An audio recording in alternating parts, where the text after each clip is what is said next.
என் நன்றி கொன்றார்க்கும் ஓய்வுண்டாம் ஓய்வில்லை செய் நன்றி கொன்ற மகத்து. அர்த்தம் என்ன? நீ எந்த பாவம் செய்தாலும் தெய்வம் என்ன? சரி, ஓகே, കുഴപ്പമില്ല, നന്നായി. പക്ഷെ സെയ് നன்றി കൊണ്ട മകർക്കും പറഞ്ഞാൽ എന്താ വാക്ക്?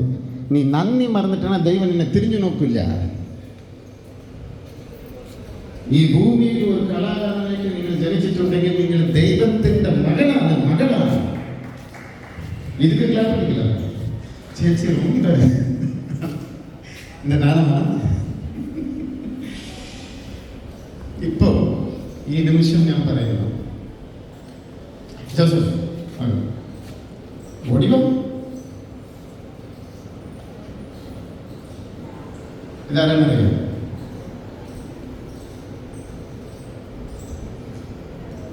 ഒരു ദിവസം രാത്രി ഞാൻ ആക്ടറെ വൈഫ് ഡോക്ടർ, டாக்டருக்கு புரிஞ்சு போச்சு, ஓகே ஓவர், லைஃப் ஓவர்னு புரிஞ்சு போச்சு.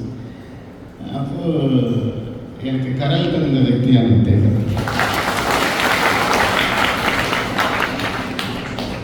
ഇദ്ദേഹത്തിന് പറയുന്നു ചാൻസേ ഇല്ല, അദ്ദേഹത്തിൻ്റെ ബോഡിയിൽ കത്തി വയ്ക്കാൻ പറ്റില്ല, കത്തി വെച്ചാൽ ഞങ്ങൾക്ക് പ്രശ്നമായി പോകും, നിങ്ങൾ മടങ്ങിപ്പോയിക്കോന്ന് പറഞ്ഞപ്പോൾ ജോസഫ് പറഞ്ഞ ഒരു വാക്കുണ്ട്, ഞാൻ കേട്ടില്ല, പക്ഷെ ഡോക്ടറിൻ്റെ അടുത്ത് പറഞ്ഞ ഒരു കാര്യം, സാറില്ല, ഞാൻ മരിച്ചാലും എൻ്റെ ചേട്ടൻ ജീവനോട് പറഞ്ഞു.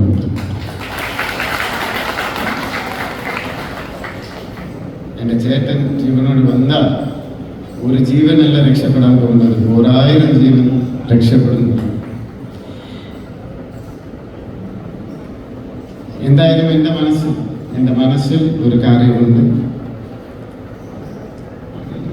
പടത്തിൽ അടുത്ത് ഇറങ്ങുന്ന പടത്തിൽ വലിയൊരു ഹിറ്റ് കൊടുക്കണം, തിരിച്ചു വന്നിട്ടുള്ള ഒരു ഭയങ്കര ഒരു ആഗ്രഹമുണ്ട്. ഡെഫിനറ്റ്ലി അഭിനയിക്കാൻ താല്പര്യമുള്ള ആരായാലും ശരി ഇദ്ദേഹം ത്രൂ എന്നെ കോൺടാക്ട് ചെയ്യാം, നല്ല റോളിൽ വന്ന് അഭിനയിക്കുക, സക്സസ് കൊടുക്കുക. നിങ്ങളൊക്കെയാണ് വളർന്നു വരേണ്ടത് സിനിമ. ഫസ്റ്റ് ആദ്യം നിങ്ങൾ വിശ്വസിക്കണം. ഒരു ദിവസം പൊതുവെ ഞാനാണ് പഞ്ചതയിലൊക്കെ കഴിക്കുന്നത്, എന്താ ചിരിച്ചത്? മറ്റേ നികേഷ് കുമാറുടെ കോമഡിയാണ്. അപ്പോൾ ഞാൻ ഇരിക്കുമ്പോൾ അടുത്ത് என்ன படம் செய்யணும் எலிசபெத், ஒரே டென்ஷனாக இருக்குங்கிற போது எலிசபெத் ஒரு മാസ് ഡയലോഗ് വെച്ചു,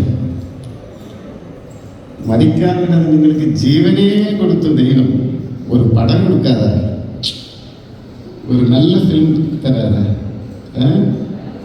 അങ്ങനെ പ്രാർത്ഥിക്കുന്നു. ചോദിക്കും, ദൈവത്തിനടുത്ത് ചോദിക്കും, മനസ്സ് തുറന്ന് ചോദിക്കും, എനിക്ക് നല്ല കഥാപാത്രങ്ങൾ വേണം, ഞാൻ ഒരു കലാകാരനാണ്, ഈ ഷൂട്ടിങ്ങിൽ പോയി എനിക്ക് ഭക്ഷണം കഴിക്കണം, ആ അന്നം ഓരോ ദിവസവും ഷൂട്ടിങ്ങിൽ അന്നം എനിക്ക് കഴിക്കണം, അതിൻ്റെ രുചി വേറെയാണ്.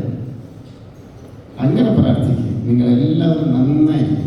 ഇന്ന് എൻ്റെ മനസ്സ് തുറന്ന് പറയുന്നു, ഇപ്പോൾ ഇവിടെ ഇരിക്കുന്നത് നടൻ ബാല അല്ല, നിങ്ങളുടെ കുടുംബത്തിൽ ഒരു അംഗമായിട്ടാണ് ഞാൻ നിൽക്കുന്നത്. Thank you so much.